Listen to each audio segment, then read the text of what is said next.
بسم الله الرحمن الرحيم وإذ قلنا للملائكة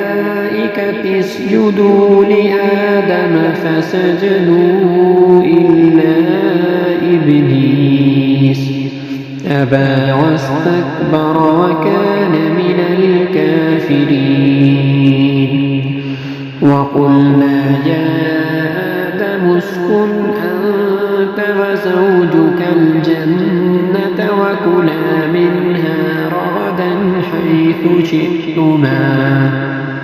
ولا تقربا هذه الشجرة فتكونا من الظالمين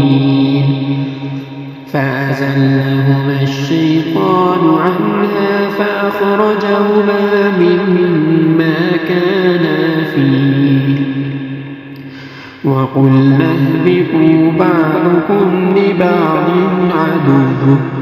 ولكم في الأرض مستقر ومتاع إلى حين فتلقى آدم من ربه كلمات فتاب عليه إنه هو التواب الرحيم قلنا اهبطوا منها جميعا فإما يأتينكم مني هدى فمن تبع هداي